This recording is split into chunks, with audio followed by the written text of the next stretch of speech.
Assalamualaikum warahmatullahi wabarakatuh. Kembali saya Ika Wulandari menjumpai Anda pada hari ini. Jadi beberapa hari yang lalu saya itu iseng-iseng buka TikTok gitu ya, dan saya menemukan sebuah video di TikTok itu yang saya rasa cukup bahaya ya. Jadi di video itu ada seorang perempuan yang mengiklankan bahwa dia bisa membantu proses melahirkan di Malaysia. Saya nggak akan taruh ya videonya di sini, nanti kalau saya taruh di sini malah saya jadi promosiin dia lagi. Jadi si perempuan ini menulis begini nih, melayani proses melahirkan khusus warga Indonesia saja. Ngelihat video begini penasaran dong saya buka tuh akunnya dan saya cukup kaget dengan video-video yang dia posting di situ, karena ini pertama kali ya saya lihat iklan model beginian nih. Seorang perempuan yang ngaku-ngaku sebagai bidan. Mungkin praktek bidan sepertinya sudah cukup lama ya, namun karena adanya TikTok jadi dia pasang iklan nih di sini. Dan dia mengklaim dirinya adalah seorang bidan. Tahu dong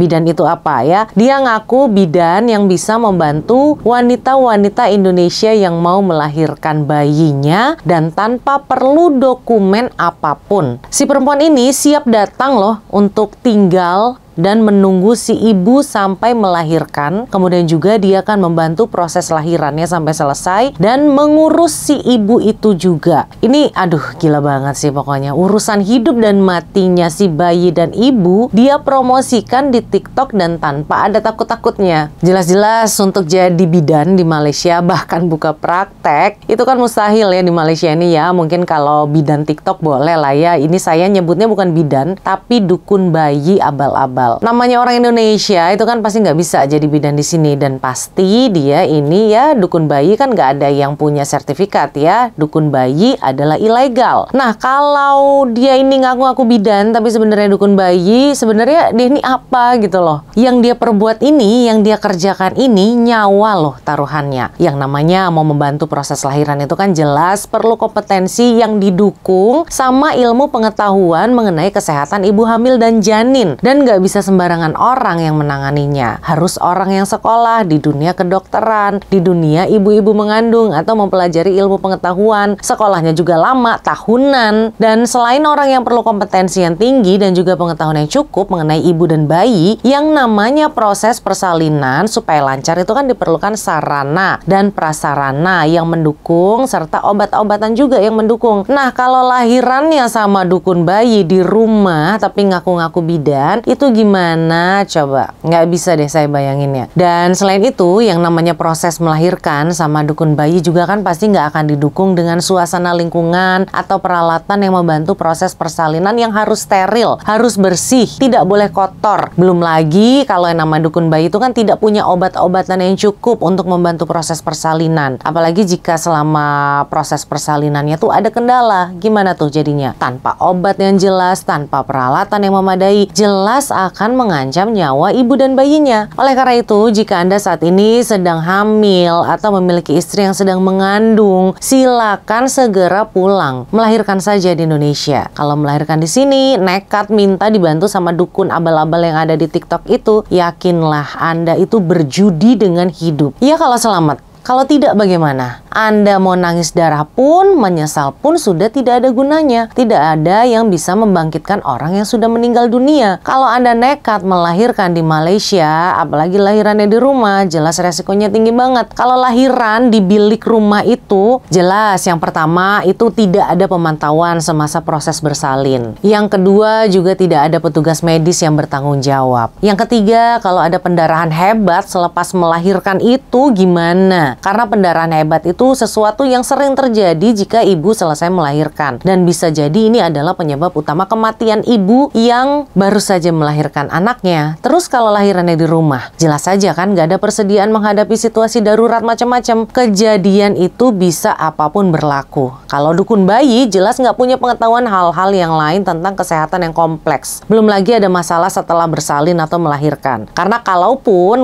nih bayinya lahir ke dunia dengan selamat, jangan terlalu gembira segera dulu. Dukun bayi ini kan gak ada peralatan apa-apa ya untuk ngecek kondisi bayinya setelah melahirkan itu gimana. Karena mungkin aja si bayi ini punya masalah kesehatan, punya masalah medis, punya masalah kesulitan bernafas, atau bayinya nggak nangis. Kasus begini kan perlu ditangani secara cepat sama dokter spesialis anak. Aduh, ini saya bayangin aja ngeri banget loh. Jadi udahlah ya, please banget ini. Solusi paling masuk akal, pulang ke Indonesia, tidak melahirkan di Malaysia. Lahiran di kampung aja, ada keluarga, ada orang tua, kemudian juga ada dokter anak, kalaupun nggak punya uang bisa sama mantri di kampung, atau juga sama bidan yang beneran yang ada di puskesmas. Itu bener-bener bisa lebih membuat kehidupan anak atau juga istri dan bayi kita itu akan jadi lebih terjamin. Jadi jangan tergiur dengan iklan-iklan yang ada di TikTok. Apalagi sampai pakai dukun bayi abal-abal yang saya bicarakan ini. Karena kan di TikTok itu manusia macem-macem ya, banyak yang nggak bener. Oke, sekian aja dari saya Ika Wulandari. Sekali lagi, jangan percaya dukun abal-abal yang katanya bisa bantu melahirkan di Malaysia ini. Saya Ika Wulandari undur diri. Wassalamualaikum warahmatullahi wabarakatuh. Dadah.